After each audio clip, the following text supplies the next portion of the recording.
जो आज हम क्लास 9th की वर्कशीट नंबर 9 करेंगे और आज की वर्कशीट जो है उसका टॉपिक है गति या चाल। ये वर्कशीट आपको दोनों मीडियम के बच्चों के लिए होगी। पहले हिंदी मीडियम में करेंगे और उसके बाद इंग्लिश मीडियम में। तो आइए करते हैं।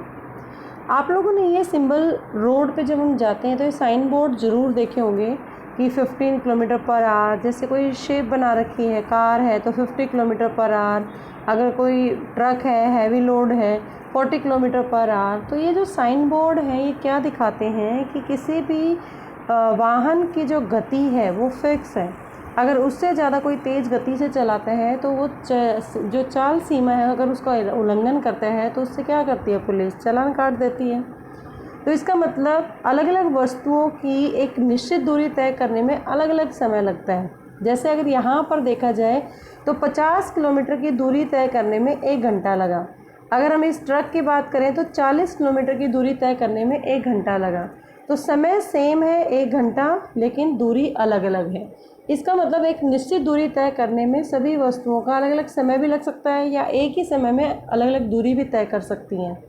तो यहाँ पे चाल किसे कहेंगे? वस्तु की गति की दर उसके द्वारा एकांक मतलब प्रति एक समय में तय की गई दूरी से ज्ञात किया जाता है और इस राशि को चाल कहते हैं। चाल यानी गति बटा समय। तो चाल का जो एसआई मात्रक है, अगर मैं यहाँ पे चाल का फार्मूला लिखें तो चाल किसके बराबर है? दूरी बटा समय। चाल कहें, गति कहें, दोनों में जो डिफरेंस है या उनमें अंतर है वो सिर्फ उनकी अदिश राशि या सदिश राशि के आधार पर कर सकते हैं हम। और चाल दूरी बटा समय, दूरी को मेजर किया जाता है मीटर में और टाइम को मेजर किया जाता है सेकंड में।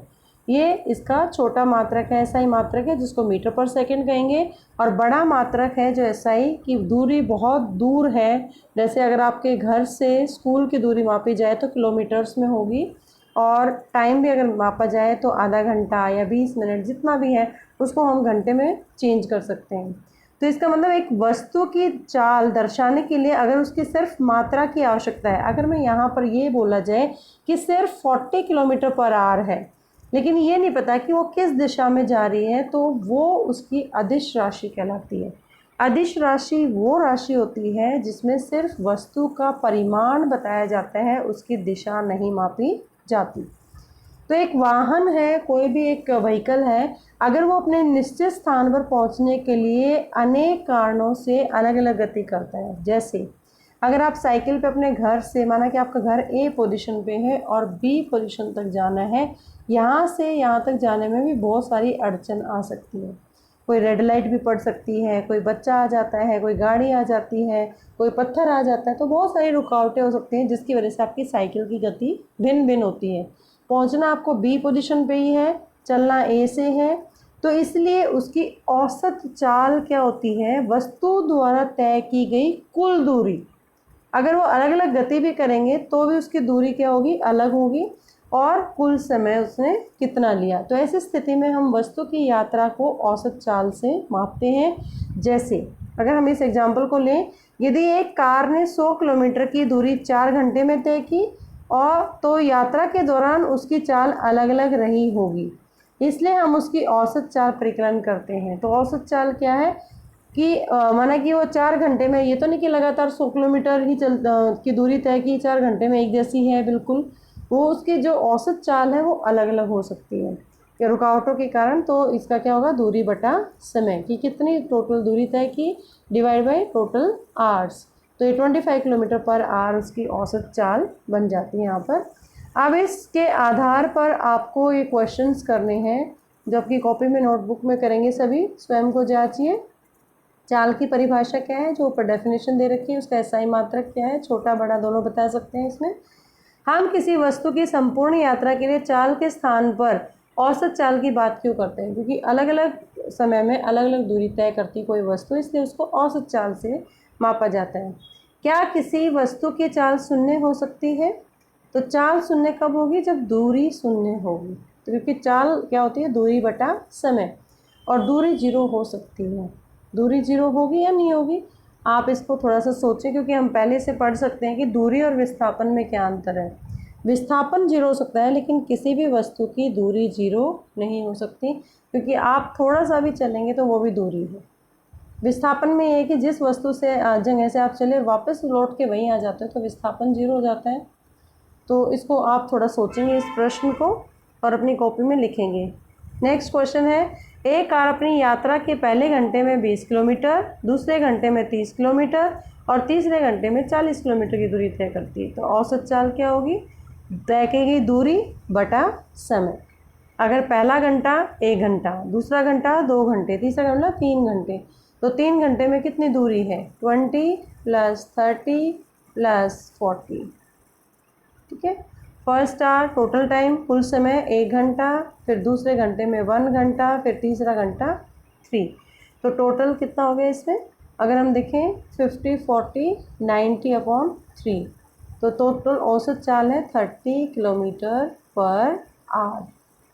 इट मीन्स ये रुकावट की वजह से कभी 20 हो रही है, कभी रुकावट नहीं आती तो 40 हो रही है, लेकिन औसत चाल क्या होगी? 30 किलोमीटर प्रति घंटा। तो इस तरीके से औसत चाल की आवश्यकता होती है। Now the time for the English medium students and today's topic is motion यानी speed. You have seen some signboards on the road that is just like this 15 km/h. It means it is showing the speed of the vehicle. If car is indicated there, then its speed is 50 km/h. If what do you understand by these signboards? What they shown? They are shown on the roads at the multiple places because these signs shows that maximum speed limit for the vehicle is allowed on the road to prevent accident. And if anybody violate these limits, then she or he is liable for the challan for overspeeding. And different objects may take different amount of time to travel a certain distance. So the rate of motion can be found out by finding out the distance traveled by the object in the unit time, and that is called speed. This is the definition of speed, and SI unit of speed is meter per second and the biggest unit is kilometer per hour. And as well as if you identify it in the form of scalar quantity or vector quantity, so speed is a scalar quantity because it specify the speed of the object only.